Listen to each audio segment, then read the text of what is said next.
All right, guys, what's going on? Welcome back to Everything College Football Podcast. Today, me and Nick here, we're doing our preview and prediction for the Week 1 season opener between LSU and USC on Sunday, September 1st, 7:30 p.m. Eastern Time on ABC Live from Allegiant Stadium in Las Vegas.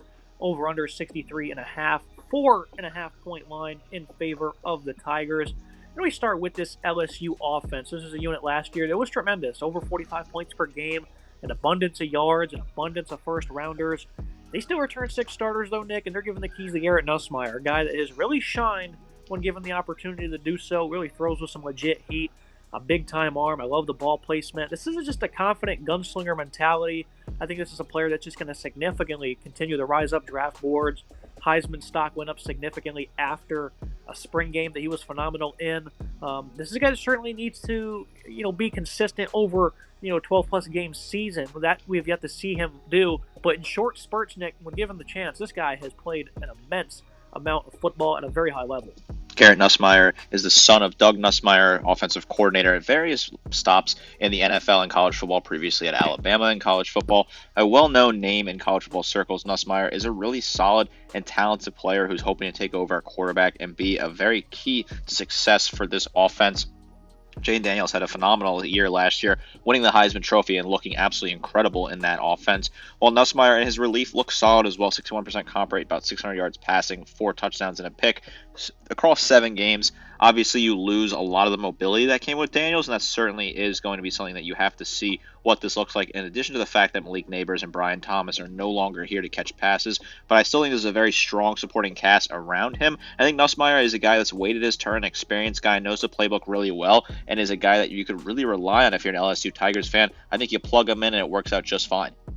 And obviously, he's not going to have, an elite group of weapons. Malik Neighbors, Brian Thomas, those guys are going into the NFL after an elite amount of production last season. This still remains, a very good receiving room, though, led by Kyron Lacey. The Louisiana Lafayette transfer ended up being the third leading pass catcher with 558 and 7 scores. Ended up leading the team, though, 18.6 yards per catch. This was a very good player for them. Of course, they returned Chris Hilton, who has been, marginal for them.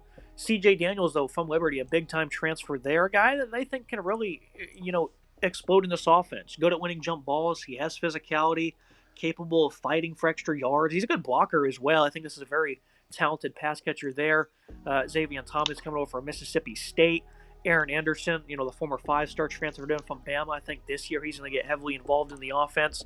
So you don't have the guys you had last year, Nick, but these are still highly touted football players. We're going to want to see who emerges, though. And, of course, Mason Taylor at tight end, I think he's a phenomenal football player. Pretty great athlete for the position. I love his hands and toughness to win contested catch situations.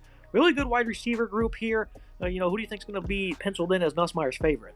Certainly they're going to target Mason Taylor a lot. I think they will rely on the big tight end with strong hands to be involved in the offense. Didn't see a whole lot of him last year compared to what you expect. He did have 36 receptions for about 350 yards and a touchdown. So I think that's something that you could potentially see him get more targets this year. I like Taylor to be involved. Kyron Lacey, I think he's a phenomenal player. You routed off his stats. He should get a lot of targets. Chris Hilton is another talented player that could get looks in this game. I think Hilton is a guy that you can count on, move him around a little bit at that wide receiver Z position. So there are some solid pieces here. It's nothing phenomenal compared to what it was last year, but it's still a very reliable unit and a high upside unit, one of the top ones in the SEC. Now the run game, certainly also loses a lot of production. Daniels had over 1,100 yards last season. Logan Diggs, their top running back, is gone. This at one point had a lot of depth in their backfield, but now you have a lot of departures. Caleb Jackson, who was a freshman last season, had 165 and 4 scores and, minimal appearances. He's going to be a top back now. This is a guy who has good explosiveness, can run between the tackles. Josh Williams, a mean physical power runner with great ball security. Likely not going to carry a big workload, but he can be effective. A true freshman, Caden Durham, a top 150 recruit, showcases some good juice as a runner, not all that physical. This is a group that's not all that deep for this contest. John Emery, though, he's still here. Maybe he gets some touches as well. And I want you to talk about the backfield, Nick, but first, the offensive line I think is very crucial because this is a matchup that seems incredibly favorable going against the USC team last year. They couldn't stop anybody on the ground when it came to the run. And we're going to get to the USC defense and that matchup. But, if things were the same as they were last year, LSU would run for 300 yards on them because this is an elite offensive line. I think it's the best one in the country. Will Campbell, left tackle, is tremendous, entering his third year as a starter. Garrett Dellinger has been a very good left guard. Miles Frazier, highly impressed last year. Emory Jones, in his second year, really took massive steps forward at right tackle. And now you insert a five-star in DJ Chester at center, who is a redshirt freshman. And this offensive line is a daunting one, Nick. So regardless of who's in the backfield, doesn't matter how much depth is there, they're going to have open run lanes most likely. They will have open run lanes because this is a phenomenal offensive line. You highlighted all the names there. I'm not going to, really repeat them because this is just an incredible unit, top to bottom. Will Campbell, obviously, you want to highlight him at left tackle. Certainly going to be a high-ranking NFL draft prospect later in the cycle. I think he'll certainly find his way in the top 10. A really talented left tackle, very strong, very sturdy, great hands. The running back room does worry me because it is a weak unit, but like you alluded to, when you have such great pass blocking, or run blocking that is, on your offensive line, it doesn't really matter who's running the ball. Losing, Logan Diggs and obviously Jaden Daniels, who was such a key part on the ground, is going to be a bit of a problem, and that is tough. But Josh Williams is not a bad runner. He scored 5 touchdowns last year, 5.2 yards per attempt on his limited touches. So he's a guy you can rely on. Caleb Jackson behind him, John Emery Jr. also looking to get some touches in this backfield. Jackson had 4 touchdowns last year. I don't think this unit's as bad as some people say it is. It's not a great unit. It definitely concerns me, but I don't think it's the end of the world. I think they will find some rhythm throughout the season. I don't know exactly how well the run game will look in this early contest against USC, but I think it is something that will solve itself out as the season goes on. Now looking at the USC offense, a bit of an underrated unit coming into the season. Obviously, Lincoln Riley's bread and butter. You look at Miller Moss, a guy who, entering the bowl game against Louisville, 3 full years in the program, 2 of them with Link, and, he got to start in a game. It seemed like they weren't going to be competitive, and USC really dragged their way into the end of the year, losing, 5 out of their last 6 games. Just a demoralizing way to finish the season. Miller Moss gets the opportunity after sitting and waiting, puts on an absolute clinic, Nick, against a very good defense. 70% completion rating, 372 yards, 6 touchdowns. He had an interception that was at the goal line as well on a poorly thrown ball. With more experience, I think he would certainly hit, that being an out route right there at that goal line. So, a guy that probably should have had 7 touchdowns, Nick. What a show he put on. Absolutely stunning, and it shows you the sit and waiting process can still pay off for you. And I think it's incredibly exciting to see not only that performance, but another offseason under Lincoln Riley with a guy that essentially beat out Will Howard because he was the favorite to go to USC. This performance happened. That talk died down incredibly fast, Nick. What a stunning effort Moss put together. It's Miller time in SC.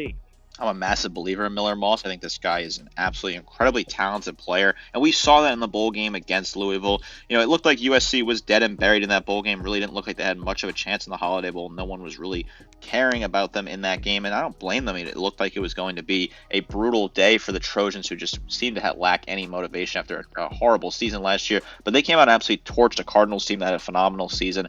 So that flips the script immediately. Miller Moss was incredible in that game, had an absolute hell of a day. You rattled off some of the stats there, and I think he's going to be perfect fit for this offense. Another offseason learning the playbook guy that's been with the system. Lincoln Riley knows how to work with quarterbacks. You know his resume. He's gotten many quarterbacks drafted, many quarterbacks to win the Heisman. Baker, Kyler, those guys who are all been very solid in college and pretty good in the pros, some of them too. So the resume. Caleb Williams, who just got drafted number 1 overall. So the resume with Lincoln Riley. I have no issues at all believing he'll be able to just plug Miller Moss in and get the best out of him immediately. That has never been the issue with Lincoln Riley's teams. It has never been on the quarterback. The quarterback play has always been phenomenal. It's been the defense that's been the biggest issue. I think Miller Moss is going to be just as phenomenal as the guys ever before him. And, of course, the USC run game. It was something that was lackluster last fall. Caleb Williams didn't have the greatest amount of help. Marshawn Lloyd was really good. Austin Jones, physical runner. But these guys certainly, Lloyd had trouble with ball security in the offensive line. Really wasn't phenomenal in terms of creating run lanes. Over the last couple weeks of the year, this run game just completely had stalled out. Only 3 games of 200-plus yards a season ago for USC rushing. And this is certainly a unit that is kind of makeshift in terms of the backfield. Woody Marks, a guy who's versatile, comes over from Mississippi State. Quentin Joyner, Amarian Peterson, 2 second-year players in the program. And you want to look for this SC rushing attack just to be explosive, because that's certainly something that was great at Oklahoma. And, of course, they had elite backs, guys like, Joe Mixon, Samaje Perine. They don't exactly have that now, but these are some guys that were pretty good in terms of recruitment. Joyner, top 100 Peterson, he's a nice downhill puncher, and of course marks that efficiency that he brings to the table. Not the greatest room in terms of high-end talent, Nick, but if they can showcase that explosiveness and move fast, that's where they're going to eat.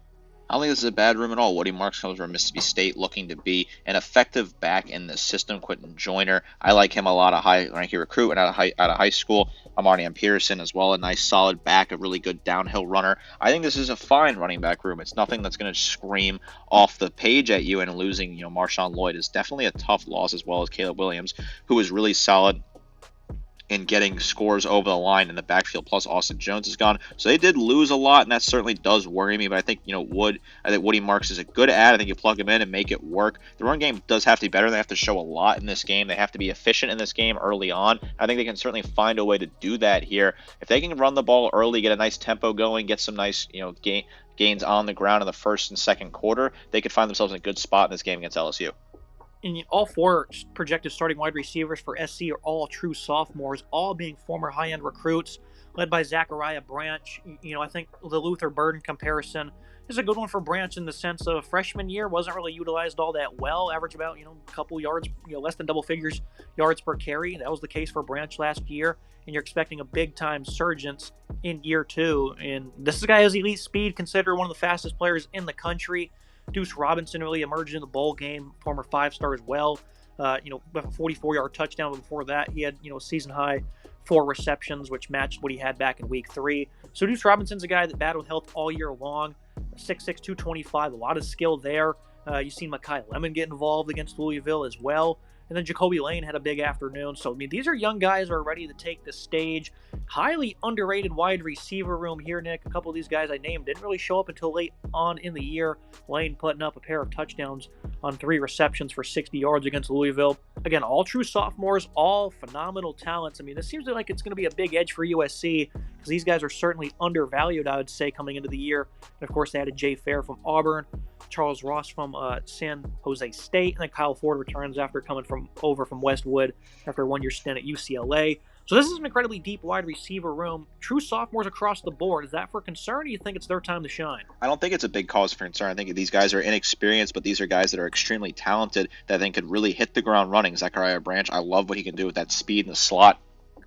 A highly ranked player coming out of high school, an incredible talent who really has a big opportunity in front of him now to be this top wide receiver. He had 2 touchdowns last year, 320 yards receiving. I think he can really excel in this setup and really be a great player. Deuce Robinson as well. He was decent at times last year, really came around. He can be really good for this team. I like what they have. Lake McRae at tight end. I think he's a solid tight end. Like to see him get involved a little bit more this year. I really want to see what tight end plays they could draw up for him. I like what they have here. I think this wide receiving room, Mekhi Lemon, I think is really solid. I think Jay Fair is not a bad add out of the portal. Charles Ross is not a bad add out of the portal either. Xavier Jordan, a true freshman, could be involved in this offense as well. I want to see how they line up. I want to see how they put these guys. I want to see what type of options they play with here. But I like what this wide receiver has. Yes, it's an experience, and that may be a slight advantage for LSU in the short term. But overall, I do love what these guys could do, and I think they're going to find a way to have a big day against the Tigers. And of course, Branch had, he's an electrifying special teams returner as well. Looking at the O-line for USC, a group that really underperformed last year. And Miller Moss, even though he had some heroics in that bowl game, it's hard to expect him to be able to create off sequence like Caleb Williams did. These guys got to be better. Elijah Page, Emmanuel Pregnon, Alani Noah, entering his second year at 6'4", 333. These are some guys that are going to have to be leaned on an offensive line that has just not been all that impressive. Mason Murphy at right tackle. So it's a mix of veterans, and then it's a mix of youth as well. And of course, Jonah Monheim, a guy that we picked to be first conference all Big Ten at center, moving inside. A guy who has incredible versatility. Great role for him because he's the biggest leader on this offense, really this entire football team. Monheim's going to be the key for everything, Nick. Communication will be very crucial, but the rest of these guys playing up to their potential is something they have to match. Do they have the supporting cast to offset it? Maybe so. We were playing an SEC opponent, so you got to show up and you got to be good in the trenches. You certainly got to show up. You got to be good in the trenches. This offensive line has to be physically strong and has to have a really good day against an SEC defensive line. That's obviously a really strong unit. I think this is a unit that's really underrated, being undervalued in the grand scheme. I think USC as a whole are being undervalued in the grand scheme of college football. I think this team is still very talented on this side of the ball. I think people are kind of forgetting how much talent is around on this team. They got to be strong on the offensive line. I think there are some concerns, some youth and experience on that offensive line, but also some veteran players that have been around. And now you're plugging in a quarterback who looked really phenomenal in the one game that we saw him play. I feel good about this USC offense. Now we shift to the defenses, starting with LSU. Just to preface, both of these teams significantly underperformed on defense in terms of expectations. LSU 28 points per game allowed, outside, almost 118th, that is, to be exact, against the pass, 87th nationally against the run. They weren't any good. Gave up 300 plus yards to Ole Miss. Missouri had a bit of success against them on the ground. They're good from time to time, but Alabama put up 288 and 6 scores, and that was just kind of the capitalization on that. Run defense just was not that good, considering the defensive line they had, and now they take a big step backwards in terms of what they have up front. I think Braden Swenson's a phenomenal player at DN. Savion Jones has been a reliable veteran. Jacoby and Gilroy is really the only veteran you can count on the interior. Sean Washington, Dominic McKinley, a high-ranked recruit. These are guys that might have to get involved. Gio Paz, a nice add from Wisconsin. I certainly think that the interior is more concerning than the edge group because there's a lot of talent there, even in the young guys like Deshaun Womack. What do you think is going to happen in this regard, Nick? Because Harold Perkins, he's not going to be coming off the edge as much this year. It looks like he's going to be in a full interior linebacking role, which I think he'll be great in. But I certainly think that they're going to have to resort to getting him off the edge because some of these guys might not be able to have that playing time because they're going to have to shift him to the interior from time to time. So it'll be interesting to see Blake Baker's approach in this game specifically, and then later on in the year against the team that, like you said, it's going to be a pass-heavy approach from USC. So I definitely want to see the way they utilize this defensive line in the 4-3. Certainly has to be looked at how they're going to utilize defensive line.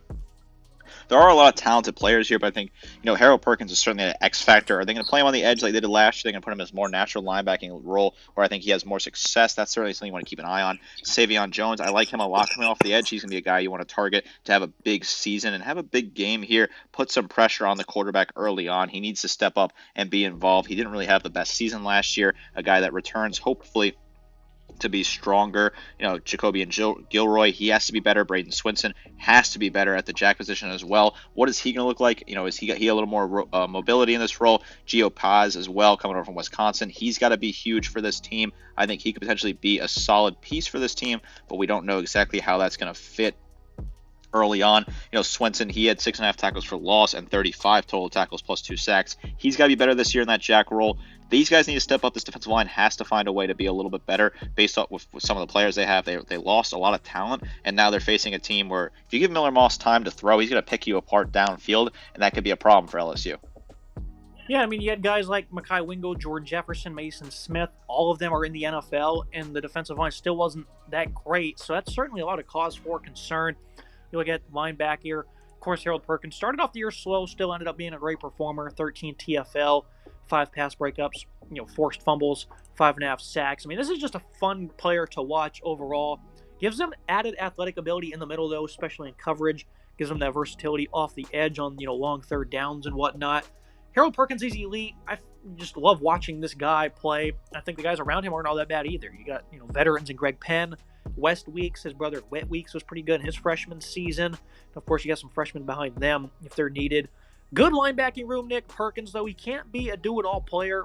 He probably could in theory, right? But you certainly want to get him some help. This is certainly a guy that's an incredibly talented player that is a do-it-all player, but you don't want to be relying on him to do everything for you. I think he looks better at linebacker. I think it's a more natural position. But if you're going to play him off the edge, obviously someone's going to have to step up at linebacker. Greg Penn, West Weeks, Whit Weeks. Those are guys that are going to have to step up and be big difference makers if Harold Perkins has to be relied on more as an edge rushing presence, which is certainly possible. It depends on how they want to scheme this up. I like what they have. I think Penn's a really solid player. 89 total tackles last year, 6.5 tackles for loss plus 4 sacks.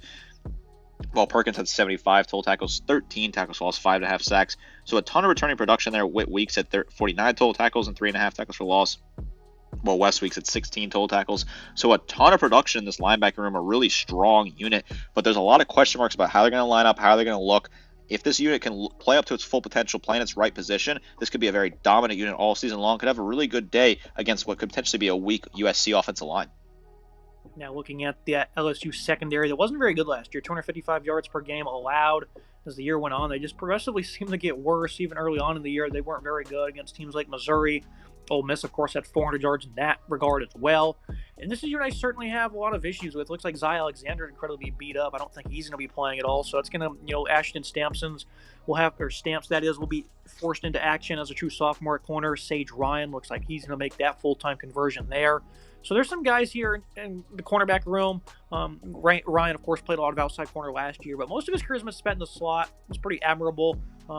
Look at guys like J.K. Johnson. What will they provide? Jared Gilbert. He's probably going to be one of their starting safeties. Him and Austin Osbury, 2 transfers, will be in that position. Major Burns, of course, is the major player here in the back end for LSU. Other than that, though, there's not many playmakers. This is not the unit of old. Brian Kelly, I think, is doing a good job on the recruiting trail, but right now they're kind of stagnant in the back end. Burns leading the team with 93 tackles, had some good plays in coverage as well. Going up against an elite group of receivers, it appears, Nick, at least on paper, this might just be a bad matchup for him. And if your defensive line plays like it did last year, you're going to have serious issues. So, obviously, you expect improvement, especially with the new DC, but this seems like a very daunting week 1 matchup. Tough matchup for the secondary. I think that they will improve again over the course of the season, but I think in week 1 they're in line for a tough night. Major Burns is an incredible player, top returning tackler. I like what he can do. He's a really good leader for this defense, but the rest of the secondary I have a lot of questions about. Jordan Allen, I worry about him. Ashton Stamps, I worry about him. Sage Ryan, I'm concerned about what he's going to look like. I think they brought in different pieces that are solid here. Jordan Gilbert's not a bad add. Austin Osbury is not a bad add either, but I worry about this secondary. When you have Miller Moss, like I said, if you give Miller Moss time to throw and pick out his wide receivers, he could really torch you. We saw that against Louisville. He's a really talented quarterback that you're plugging into a really strong system. I worry about what this LSU secondary is going to look like. Now you move to the USC defense, a unit that was just flat out horrid last year that actually got worse, which we didn't really think was possible. A lot of, 121st in numerous categories, including the run. They were just abysmal. And now you bring in Deonton Lynn, who really untapped the potential UCLA had last year. They were elite against the run. Eric Henderson's a major name they brought in from the LA Rams, who's doing a great job on the recruiting trail and is certainly going to teach these guys some new techniques that can allow them to play better football. Barry Alexander, of course, 313 pounds. A guy who's very good. Really needs to be more of a tone setter in the run game this year. Has a lot of silly mistakes, so discipline needs to be improved, especially in games like this. You look at some of the other guys they have. Braylon Shelby, a true sophomore, has a lot of potential. They're very excited for what he can provide. Gavin Meyer from Wyoming is going to be a sturdy nose tackle. Anthony Lucas, a veteran they think will be better. Nate Clifton, I thought he was always a pretty sound player for Vanderbilt. And of course, off the edge, Jamil Muhammad, who was a pleasant surprise transferring in from Georgia State. At times, he was the best player for them. 10.5 TFL coming off the edge, along with 6.5 sacks. So this is a defensive line that's certainly still a work in progress in terms of adding up size and depth. Going against what I think, again, is the nation's best offensive line, Nick. If you play like you did last year against the run, it's going to be a horrid day for 60 minutes. This is a bad matchup for this USC defensive line. It does worry me for this game. I do think, Bear Alexander and Jamil Muhammad are going to have great seasons. I think Bear Alexander is finally going to reach that top point that we've been expecting for him previously at Georgia and now at USC, while Muhammad had a really strong year last year and looked to be the best player on the defensive line throughout various portions of that year. I think Anthony Lucas is in line for a pretty solid season. Well, Gavin Meyer, I think, was not a bad out of the portal at nose tackle. Previously at Wyoming, a guy that's a big physical player at nose tackle. I don't know how they're going to fare in this game. I think I'm going to err on the side of caution and say they're not going to fare pretty well. But I don't think LSU is going to run the ball extremely efficiently either, just because I think the lack of depth and talent in the running back room could catch up to them. I think it's kind of going to even itself out, although this could get out of hand for USC if they struggle to get in the backfield and put pressure on the run. And of course, the linebacking group's a bit revamped, really, just with Easton Mascarenas-Arnold, who's a great player for Oregon State. Mason Cobb, he's a guy who brings a lot of energy and has some better football IQ than most players, but he's a guy that also misses a tremendous amount of tacklers. Eric Gentry provides a lot of length in the middle for them. Pretty weak linebacking room as well, Nick. Mascarenas-Arnold's obviously going to have a big game, and they do have the veterans behind him. Even Rayshawn Davis is in this room, so plenty of seniors here. So I certainly think, with Matt Entz coming over from North Dakota State, another massive addition to this coaching staff could pay dividends because he's got these veterans to work with. I think you can see improvement from the middle of this defense as well. There's another part of the unit that's just not that polished and might struggle. This is a unit that has some talented pieces but could potentially struggle In the long run, I think they brought in some solid pieces. I think Mason Cobb returns and is not a bad player. Easton Marcarnes Arnold is a good player to add out of the portal. He's a guy that you could rely on at middle linebacker. I think a solid add, a guy that has a lot of upside coming over from Oregon State. Solid piece. Eric Gentry, didn't have a phenomenal season last year. Is he going to be better this year in rotational pieces? He was a decent coverage asset. Can he be better this year? I worry about their coverage ability. I worry about them against the run as well. I think they'll be better against the run this year. I don't know about the coverage, though. This is certainly going to be a tougher ask. This is a unit that needs a lot of work and certainly have to see a lot of improvements week one for me to feel confident in this unit. A unit that is certain to be better is the secondary. A lot of excitement here. They have a lot more length, a lot more athletic ability. Akil Arnold, of course, his brother over there at linebacker, was great for Oregon State. Kamari Ramsey, John Humphrey, two players that were phenomenal for the Bruins. Familiarity in this scheme should be a simple transition. Grady Vance in the slot for FSU was a pretty good player. DeCarlos Nicholson as well. Jalen Smith, Zion Branch, some of the other guys in this room. Jacoby Covington wasn't all that bad at times. Bryson Shaw, for some reason, is not yet retired. But other than that, Nick, this secondary is pretty polished in terms of talent. And all of a sudden might be a unit that could be an impact performer. And I think against Nussmeier, it's going to be a very interesting battle. This is a unit that's not bad at all. I actually do like what the secondary has done. They've turned things around a little bit here and could be solid this season. I think there is some room to grow with this secondary.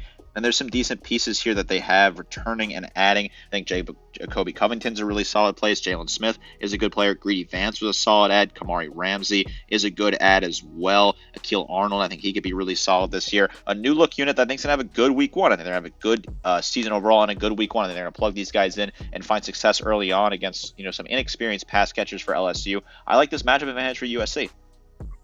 Looking at the tail of the tape, the team comparisons. Nussmeier will get the nod at quarterback, while the Trojans will go ahead and get those at running back and wide receiver. In the trenches, I think they're clearing SC, while at linebacker, it's obviously a much better group as well, led by Harold Perkins. And then the secondary, we just praised for the Trojans getting an edge there. I think these are quite fair, Nick. I think maybe people could try and argue the LSU running back room because there are some nice pieces there. I think overall, the skilled positions, SC is going to get the advantage in those areas, and those might just be the complete difference maker in this game. Yeah, I think this is a fair tail-of-tape comparison. I like what we have here. I think this is a very balanced. I think you could potentially give it to Miller Moss. It's a very close. I'd say it's a tie for quarterback. I think they're both really extremely talented. I'm just very high on Miller Moss, although Nussmeier is an incredibly talented player. I like the O-line, defensive line, linebacker going to the Tigers, while the Trojans pick up, the wide receiver, running back room, as well as the DB room. I like what this tail-of-tape looks like. I think it's a very fair matchup on paper, pretty even matchup between two heavyweights in their conference. Moving to the final thoughts on the prediction. Keys to the game for LSU: run the ball early and often behind the nation's best O-line. Tackle better in space versus these pass catchers. And Miller Moss for SC. Let it fly, and the defense needs to show some kind of pulse. That's really all they needed at times under Caleb, was to just show some kind of effort, and they would have done damage in college football. As a USC fan, no prediction for me. I'll be in attendance for this one, Nick. Very privileged to be going out to Allegiant once again. You have USC pulling the upset, which would certainly make me incredibly happy. I was at LSU season opener last year where they looked good in the first half against Florida State. Second half, they were pretty abysmal.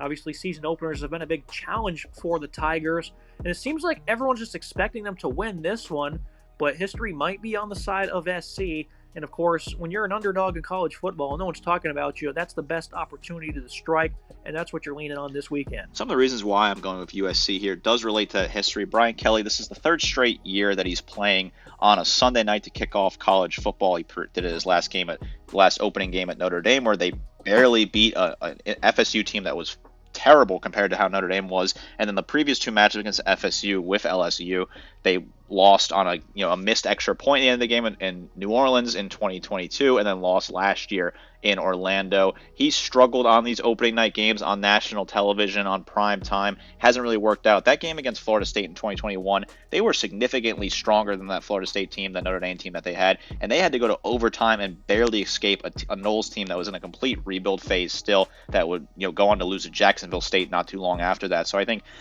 Brian Kelly, for some reason, just cannot seem to figure it out on these Sunday night primetime games kick off the season. I like what USC has on offense. I think their offense is going to be phenomenal this game. I think Miller Moss, you plug him in and see a lot of success early on. I like the wide receiving room. Yes, it's young, but some of these guys do have nice experience in college football so far. A lot of speed, especially with Branch, who I think is going to absolutely torch a secondary that looks shaky at times for LSU. Both defenses have a lot of points to prove, and I think that LSU's defense will ultimately be the better unit as the season goes on. But I'm tipping the USC defense just to have a little bit better of a night on week 1, although I do worry about them later down the line against some of these other tougher teams in their new conference. This is a very close game. I think, I'm sticking my neck on the line here, picking USC, but I think the Trojans are going to go in there and have an opportunity to make something happen as an underdog. We saw in week 0 that underdogs perform very well. I think in week 1 we'll have underdogs performing very well again. And I like USC to pick off an upset here on Sunday night national television and make a statement. I think this team's extremely undervalued. I think the Trojans are very undervalued at this moment in time. I still think they're an incredible team that has the opportunity to make noise in college football this year.